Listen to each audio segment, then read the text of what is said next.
Department of Theology and Religious Studies, and you're watching another video in the series Why Study?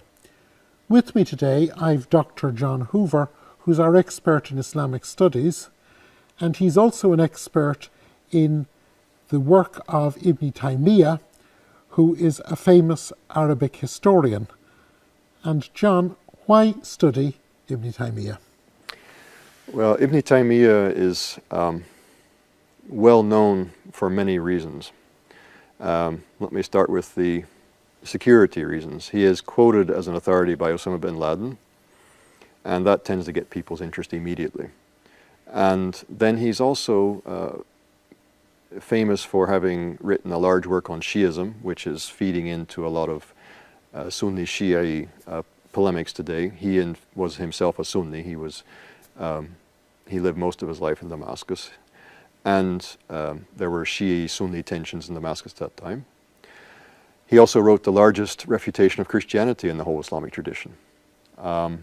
He's written a refutation of Aristotelian logic, and coming out of this, he's quite a modern figure, actually, in terms of his epistemology and the way in which he approaches texts and so on. He's written a very huge work arguing that the revelation of Islam agrees with reason, so the agreement of revelation and reason. He's talked about Sufism and the spirituality of Islam, and he is well known for his critique of saint worship, shrine worship, or the shrine cult. So he covers all kinds of things, and there are different groups of Muslims and non-Muslims today who have taken interest in his work on any one of these counts and gotten quite into his thought. But he has something to say about a lot of different things.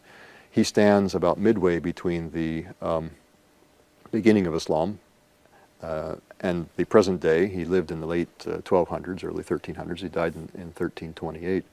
So standing at that juncture, halfway between the beginning and the present of the Islamic tradition, and then having captured the interest of so many people today, that makes him a very fascinating figure to study. So, in other words, here is someone who in Islam is as significant in the range of his work as Augustine or Aquinas is in the Christian tradition. Or even more so. I like to say sometimes, if you walk the streets of Cairo, you can find Ibn Taymiyyah's works, or especially the works of his disciple Ibn Qayyim al-Jawziyah, who writes a bit more poetically and more beautifully. You find them in almost any Islamic bookshop, where you're not going to find Augustine and Aquinas in any bookshop in the UK. Yes, unfortunately.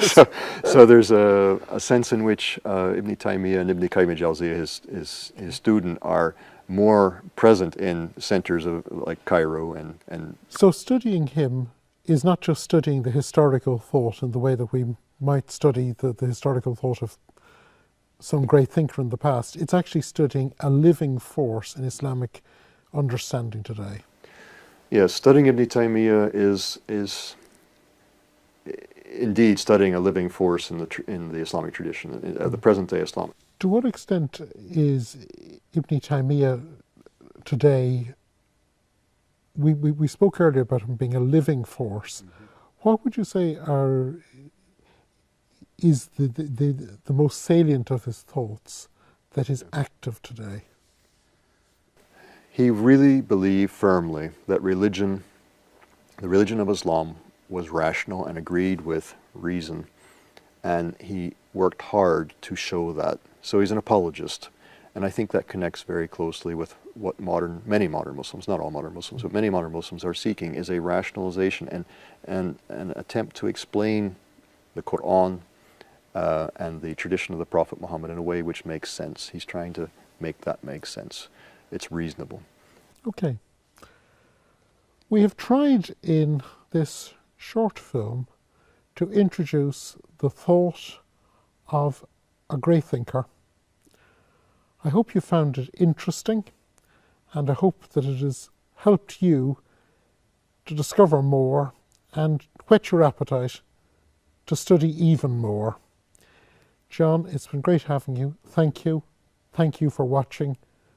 and from the Department of Theology and Religious Studies